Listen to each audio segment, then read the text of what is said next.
Well, things are flying on, aren't they? Where am I?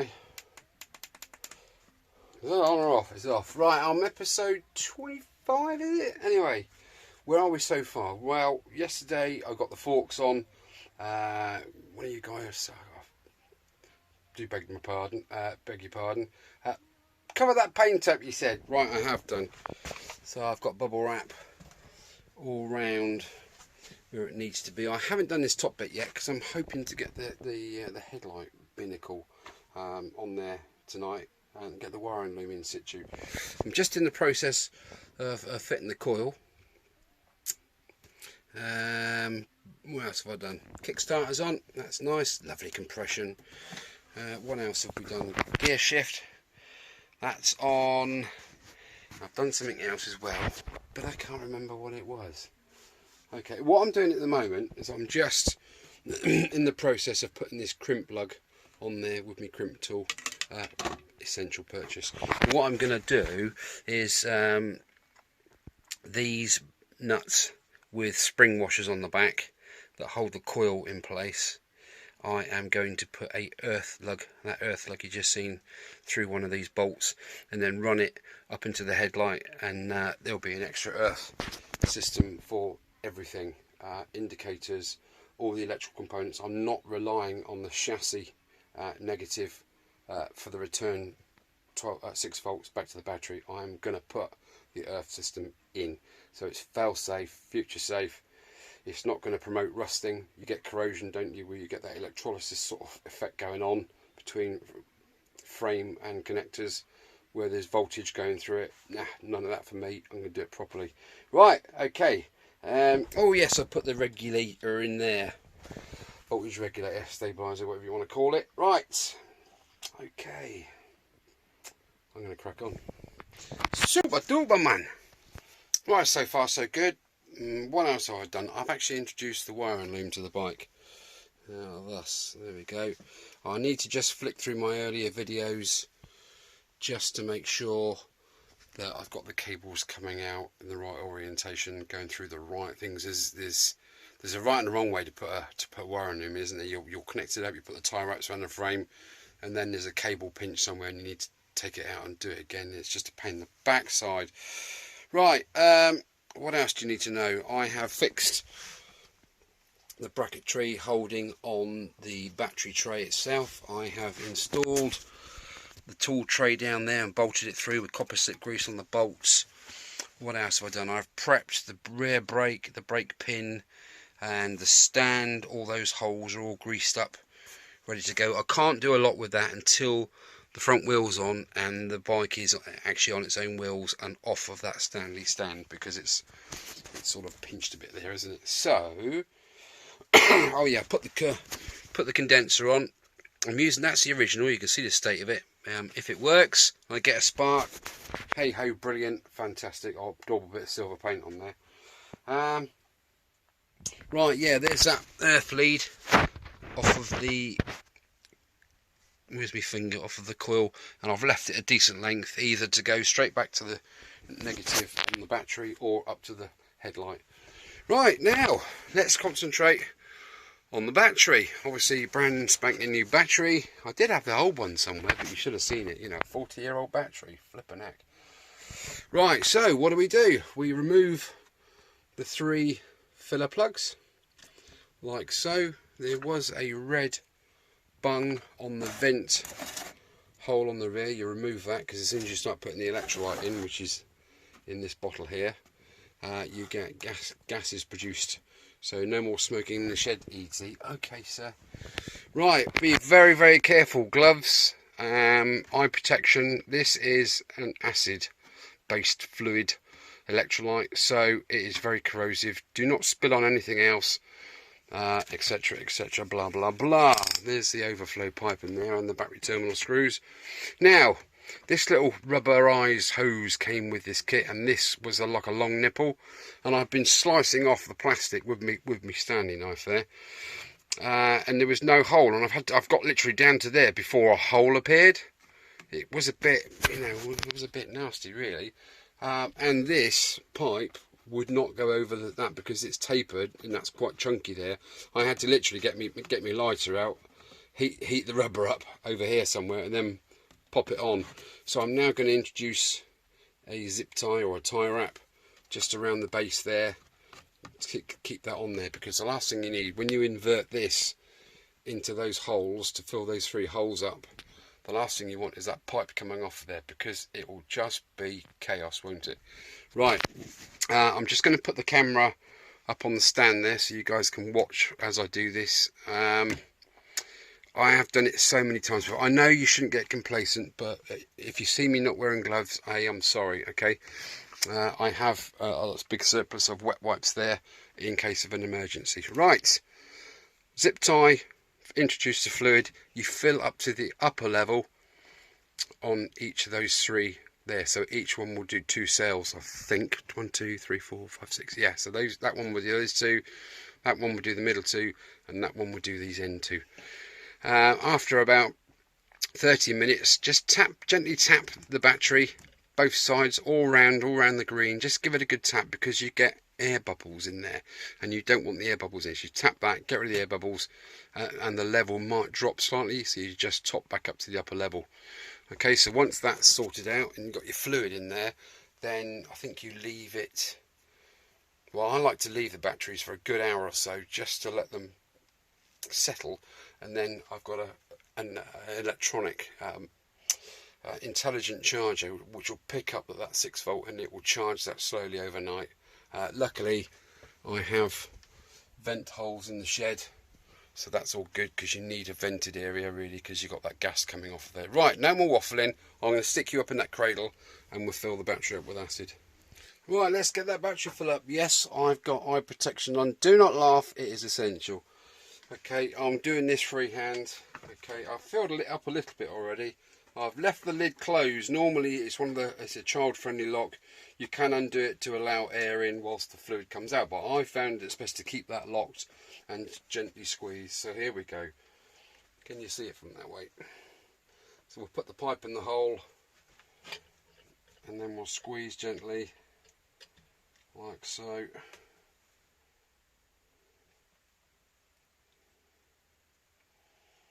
There we go. Don't know if you can see that now coming up there.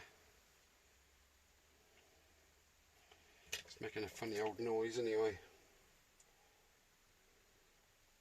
Right, I'm going to stop it on the lower level like that, being very careful to take that out gently. There's lots of fizzing going on. Let's squirt it in there. I don't know if you can see my great big arm on the way. Let's get some electrolyte in there. Do not rush this job, just take your time. It's just one of those jobs, isn't it, unfortunately.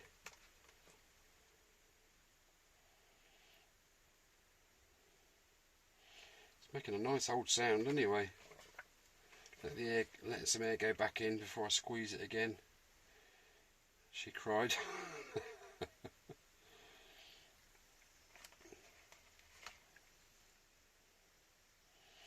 It is imperative to get all the plates covered completely. Right, that's up to the low level. Okay, I'm just gonna, if you can see it better from the back. Yeah, you can see it better from the back there. Let's do it from the back. Then I'm out the way of the screenshot, and you guys can be slowly put to sleep without any problems.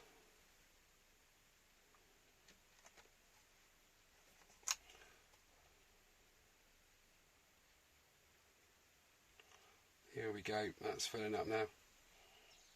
Don't know if you can see that rise in that level there. Let's let some air back in that bottle. See the fluid level there, look. Let's keep going. There we go. I know you could measure down and put marks on the back side, but this is only just for you guys' benefit. Okay, that's there. I'm just going to very gently take that out so it doesn't flick anywhere. Let some air get back in there. And turn it back round to the front so I can see exactly what's going on.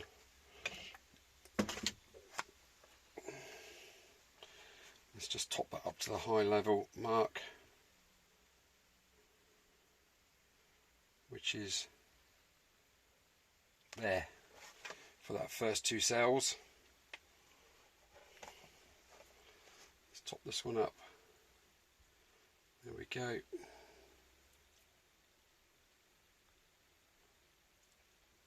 There we go, that's the upper level for this middle 2 cells, and the left hand 2 cells. Just needs a little bit just to top it back up. There. Let's just have a look at the back of it. See, it's pretty much uniform across there. Now that's sorted. Okay, I'm going to put that over there safe. I'm even going to put that cap on the end of there, just in case. I'm going to give myself a bit of a wipe. Give that a bit of a wipe. Ooh, look at that, look. Let's get rid of any splashes there. I can take my goggles off now. Safety first. There, that's your battery filled. I'm just going to pop these little plugs in halfway. Oops. A bit, one of my pubes on there again. Right, so okay, I'm going to let that sit. It's making a hell of a noise. And that is really nice and warm. That electrolyte process going on those lead plates, lead zinc plates. Zinc isn't it these days, I think. Or was it lead? I can't remember. That's producing a lot of heat, so that's cool. Right, okay, I hope I've pressed record. Did I? Yes. I think that's a thumbs up, don't you? Okay, so there we go. I've still got my goggles on, but you never know, do you? Right, let's go through the charging process. It's been sat there for 3/4 of an hour. Here's my Auto XS intelligent charger. Positive, negative terminals. This one at the back is the negative. They will put that on there, like so. And here we have the positive shown on the battery. Thus, we'll put that on there. Okay, now what I'm going to do is I'm just going to take these plugs out and literally just rest them at an angle on there. You're going to have gas coming out of there, but you can also get droplets spitting up from inside the chambers there. So putting the stoppers just like that lets the gas out, keeps the fluid in there. Just a little bit of a tip. Right, I'm happy that that's on there. That's on there. Let's power it up. And the charger says 5.9 volt. I don't know if you can see that. 5.9 volt. Okay. 6 volt. Yes, please. And that is started charging. Let's just press it again. 5.9 volt overall. 6 volt. Yeah. Okay. So we're going to leave that charging. The green light denotes that it is charging. So there we go. Clever bit of kit. If you plug it into a bike battery or a car battery, there will be a little picture of a motorbike or a little picture of a car. It knows what amperage to feed. Okay, so we'll leave that going. I'm just going to read the instructions and see how long they say to charge it for, because I don't rightly know. How's your Swahili? Mine's not very good this time of night. All me French, come to think of it. Charge the battery. Charge the battery to 100% using an automatic charger. If the electrolyte level has fallen, refill to the upper line. Refill back again to the upper line using the same electrolyte source and charge for another 30 minutes. Attach the tube to the vent elbow if applicable. I could do, I suppose. Prepare battery for installation. Tighten filler caps by hand. Do not use tools. Blah blah blah blah blah. Let's go back up a little bit. Electrolyte preparation using blah, blah, blah. Yeah. Fill each battery cell slowly until electrolyte level reaches the upper fill mark. Yeah, I've done that. Allow the battery to stand for 30 minutes. Yeah, done that. Gently tap the release. Oh, I didn't gently tap it, did I? What a muppet. Let's give it some tappage. There. To allow air bubbles, electrolyte has fallen. Refill to the upper fill mount. Replace the caps, but do not tighten. Charge. I suppose I could actually put those poppers back in and just put the vent tube on the back. I think I'm going to do that. And it doesn't say how long to charge for. I suppose Mr. Intelligent Charger will tell me, won't it, when it gets up to the top there. Why am I reading that for? I'm stupid. Oh, look what I found. Look at that little beauty. Got that off of eBay. 6 volt. And it's blue. What are the chances? That is going to look sexy, isn't it? Right, let's get my vent tube out without dropping me nuts all over the floor. I'm just going to pop that on the back there. Thus, so now we can pop these poppers back in the top to stop any spillage whatsoever. Again, wipe your fingers when you've done anything like that, because you will have little daublets of acid on your fingers and it burns, trust me. Right, okay, this is nice and damp. It's all got stuff on it, so it's all good. Right, gonna leave that to cook. I think we've done there with the battery, don't you? Now I've started doing the battery because I'm almost at the point now, once I get the headlight in and all the wires wired in, I'm almost at the point where I can sort of put the ignition on and see if I've got a spark. How good would that be, eh? Cool. Right, well, thank you for watching, and look at the next episode. Over and out, Roger Dodger. Cutchy Q, it's the next day. Okay, bit of an update on that US battery. I charged it yesterday. This morning I left it on overnight, luckily, and this morning it was beautifully done. So turned it off. The levels had dropped slightly. I topped it up, gave it a good tapping again all round, pretty much just to get rid of those oxygen bubbles. And I've literally come in half an hour ago, popped it on charge, and it was down on the bottom 2 pegs, and then it went up after about 15 minutes, and after half an hour it was at the top and it's charged. So we can now where are we? Shut that off. So battery is all prepped and ready to go. That's good. I've also given this a lick of paint. Look at that, absolutely lovely that. So that's now ready to go, and this part goes in, as you guys know, around by the chain, goes around the swinging arm, doesn't it, sort of thing, and the top chain guard fits on there, and the bottom one bolts onto there, so on and so forth. So that's now ready to go on. There's not a lot really stopping me throwing that in, apart from the fact that it's Friday night, and guess what happens Friday night? Yeah, chug chug chug, I'm off out, aren't I? I'm gonna have a time of my life. Right, so I don't think I'm gonna get a lot done tonight, do you? So work will continue tomorrow if I'm fit and well. So yeah, right, that's about it. Right, cheers for looking. Good morning, one and all. It's the morning after. I'm fine today, so that's all good. Today could be the pinnacle day. What's stopping me popping the front wheel on, handlebars on, and getting the bike out of the shed, get the side stand on it? There's nothing really stopping me trying to start the engine, or at least checking for spark, etc. Is there really?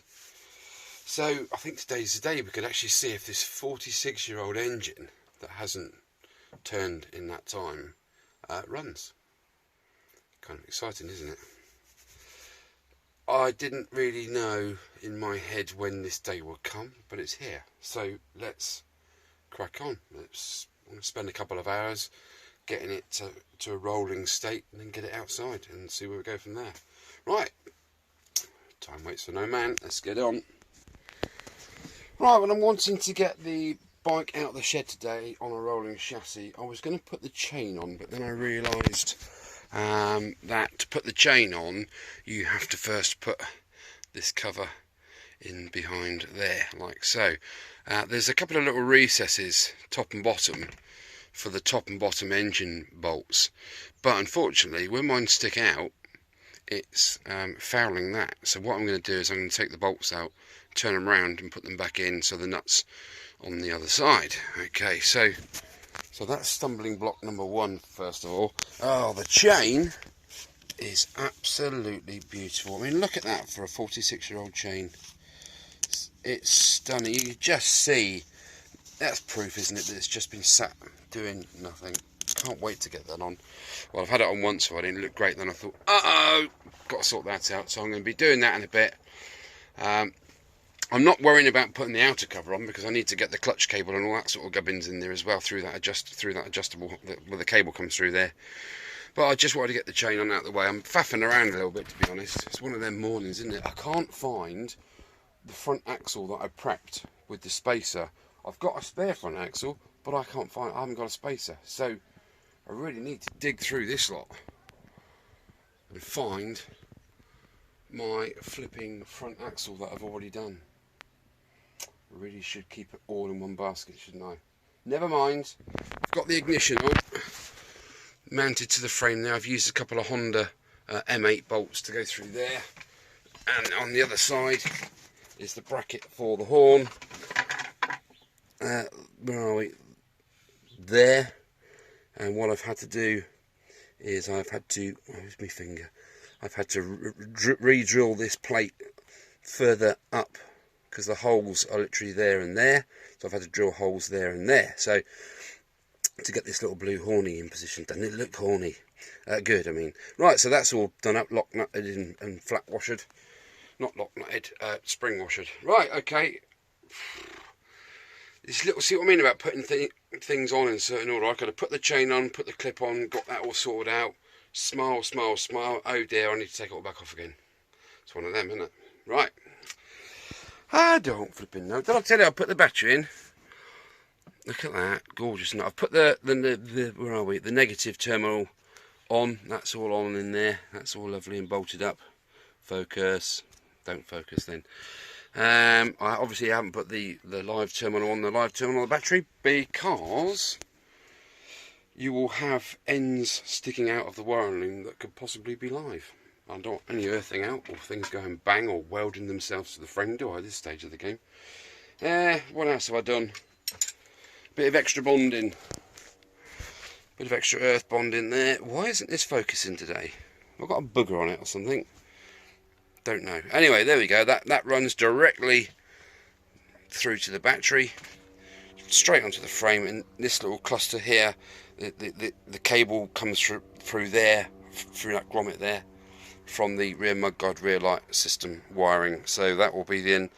I don't know what to do with this earth yet, whether to run that right down, straight down through the mudguard and out, and then link across to the two indicators, or what. I don't know yet. So there we go. That's that. Right, let's get it sorted.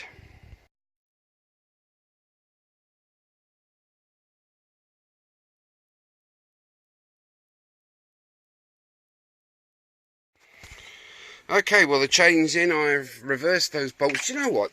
I'm kicking myself here, because now I've reversed the bolts, so we've only got a shallow head this side. Let's put the light on. Probably why I didn't focus earlier. When I now put this plastic shroud in place, look at the flipping gap in there. I'm blooming booting myself all over. I'm not taking them out and changing them around again, unless something fouls the other side, like the main spring return bracket. If that hits, then I'm going to have to change it all over again. But there we go. That's in place. The chain's on. The link's in. There's the link.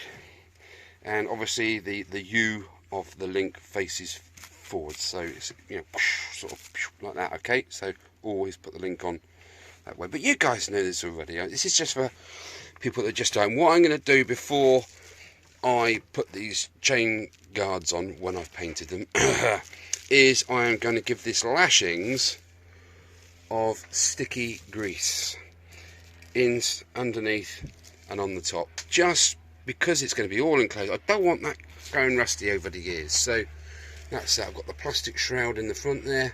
That sort of pop, it's got two little pegs and it pops on and pushes backwards into the lugs on the, can you see that? No, we can't see it there, unfortunately. Well, there we are. That's that so far. Next thing is, I've got to find the axle, haven't I, with the spacer. This could take a while. That's the trouble with this build. This is, yeah, putting it back together should be a cinch, shouldn't it? But you spend 3/4 of your time, as you guys well know, looking for the parts that you've done. That's the downside of having a tiny little shed. It could be anywhere, couldn't it? That's the thing. I just take things off, put them in on a shelf, put them in a little pot somewhere. I think, yeah, I know where that is. I'll find that again later. Then it just all disappears. Right, okay. Let's do some more. Okay, well, I have found a jug with 150ml on, and there is my fluid. What I need to do before I start taking these bungs out and just popping fluid in there, 150ml, I have no idea if there is any fluid in these already, so I need to dip them. So I shall be dipping them in a bit and finding out what's what, seeing if they're dry or whether they're not dry. First things first though, I literally popped the forks in, didn't I? I bolted this down. That needs doing up, so that is at the right height. Then once that's bolted down, I can tighten these up, which pulls the forks into the right position of the height for the yoke. Then we do up the two clamp bolts. You see about order of doing things? If I'd have done those two up earlier, and that would have gripped onto the fork leg, and then when I'd done that up, it would be putting stress on this area because that would be trying to pull that down. So get the top sorted out first, then do your clamps up, then you can undo these to put your oil in. See what I mean about order of doing things? It's just a bit of logical thinking, isn't it? But there we are. Right, I'm going to clamp those bottom ones up, 12mm socket, and then I can undo these top 19mm caps, and I can dip, just check. I've got a really long screwdriver. It's in there, you can see it. Going to dip that, and oh, excuse me, I'm adjusting myself. And yeah, we'll go from there. Okay, right, 2 seconds. Right, not good news, I'm afraid. I instead of dipping, well, I did dip actually, and there was a tiny bit of moisture on the end of the screwdriver when it went into this one. So I undid the drain plug, thus, and all sorts of nastiness came out the bottom of there. It doesn't look good. So what I've done, most of that fluid in there actually is white spirit. I've just funneled some white spirit down in there, put the plug back in, gave them a good few sort of 20 or 30 compressions of the fork. Felt kind of okay, and when I took the plug out, all this sludge came out and it was nastiness came out. I've done that 2 or 3 times. I've flushed that through 2 or 3 times now, and I've had some air being blown in the end to expel anything that's in the bottom of there. So I will give it a bit more compressor in a minute, get some more air in there, blow that through, put the plug back in. I might even just flush it once more with some white spirit. I think that's the tamest stuff to put in there, really, isn't it, to get rid of that grime. And then see how it is. More airline, completely get that out of there, and then I should put some fluid in it and see how it feels after that. Bit of a shock, really. I thought they were clean forks, but you just don't know what you're getting these days, do you? Anyway, I've yet to look at the other side, so that feels a lot smoother on compression, that other side, so I'm hoping that side's good. Right, I'll put this plug back in and do one more flush, airline it through again, and then get some fluid in it. A little bit disappointed, but there we are.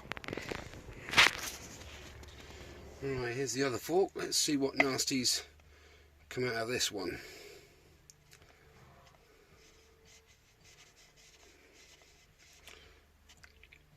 Now that's good, because that's the colour that used fork oil should be. A dull grey. So that's actually a bit of a result, to be fair. That's nice. I know I could tell there wasn't any nasties as such in there because of the way it felt when I was compressing it. It felt really smooth.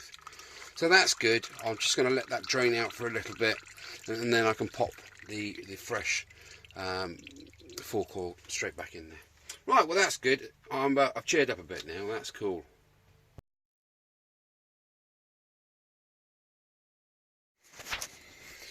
Well, things have been a little bit complicated this morning, I've got to say. I mucked a bit of my paint up where I spilt a bit of stuff on it. Anyway, that's that done. The second fork was beautiful. That looks looking good. I flushed it just to get rid of all of that old nasty oil.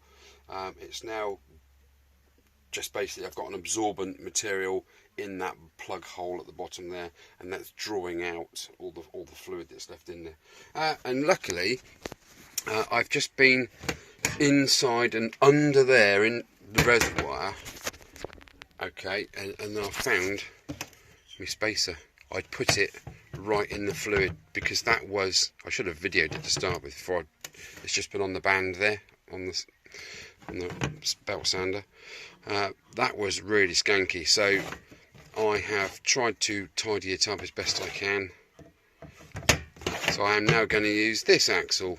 The other one will turn up and it will laugh at me, when I've finished everything. Anyway, it's just going to go in the parts cleaner again, get rid of all the contaminants that are on there, make sure everything's completely free.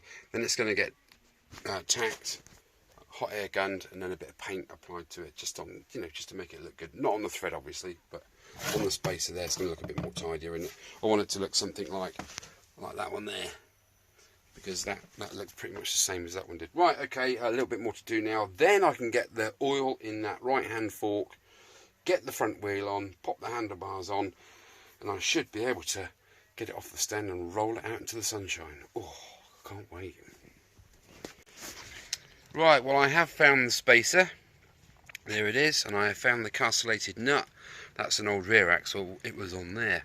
That spacer was in the bottom of the parts cleaner getting derusted, so I've just literally given it a lick of paint. It's drying now, and it's going to go on to put the front wheel in. Goody goody. Okie dokie, let's get the bike out into the sunshine. Handlebars are now on, that's good. The front wheel's in, that went in beautifully, and I have put a side stand on. So right, let's get her out. Can't wait.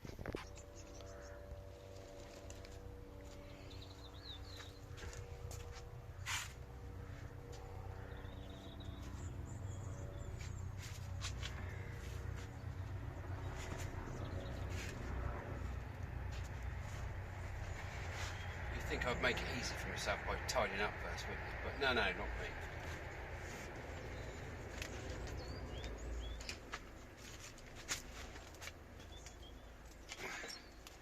Wow.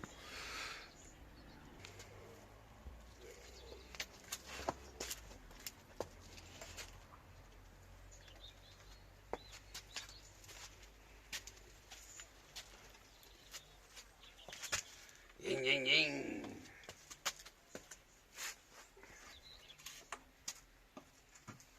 Wow, there she is. There she is.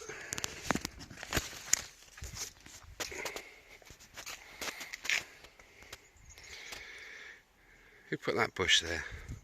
Fantastic. I can actually crack on now and get the wiring sorted out. Check the oil fluid, the oil level in the engine, and see, add a bit of fuel to the system, and see how we get on from there. I'm dead excited. I'm so chuffed. This is what the whole thing's been culminating into, is seeing if the engine runs first before I go too far with putting everything all back together. So yeah, it's looking good, isn't it?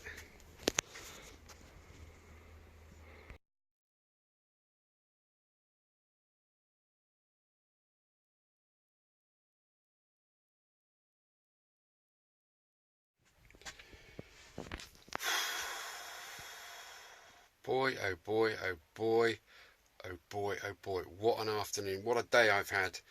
I've got the old girl out the shed.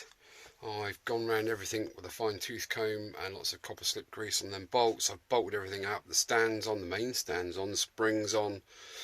I've got the exhaust pipes in. I managed to get those horrible aftermarket things sort of to fit. The tie wrapped on at the back, but hey ho, I have to do something with that. I will get original ones eventually.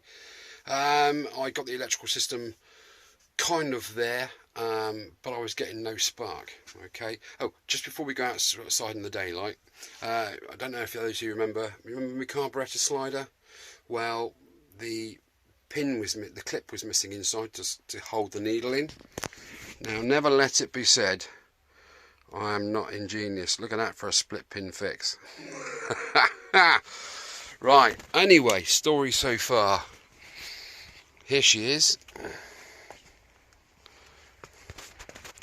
It's not looking too bad, is it? I was getting no spark, so I tried a new condenser. No spark. I tried a new coil. No spark. There's the, well, not a new coil, it's an old one. It is a 6-volt coil, so don't worry about that. And then I thought to myself, I'm going to go and put the old spark plugs, or one on, and hey presto, I had a lovely big juicy spark. So these flipping cheap ones are duds. I'm not happy about that, but I've got a spark now at least. I've just got to pop this slider in the carburetor bits and then inside the carb. I've got my temporary fuel line wired up there onto the carburetor, and then we can see if she will fire. Exciting. Well, I'm not doing it just yet because I need to go and have some tea. Right, okay, catch you in a bit. Right, I've got some fuel. I nicked it out my Himalayan there. I've plumbed it into the thing, into the carb. I think that's about right. Right, the moment of truth. Choke on, foot on.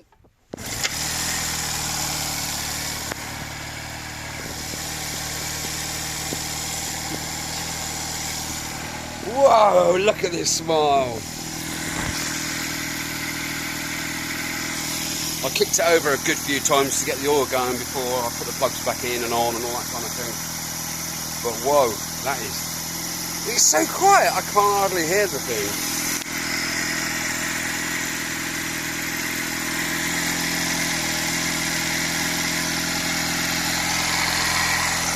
I need to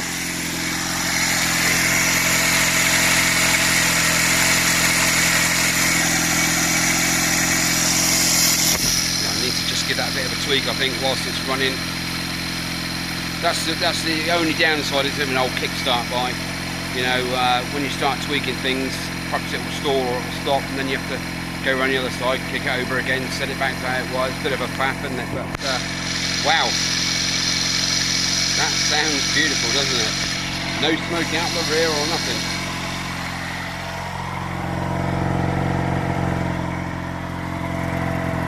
Oh, that's beautiful. That's absolutely beautiful.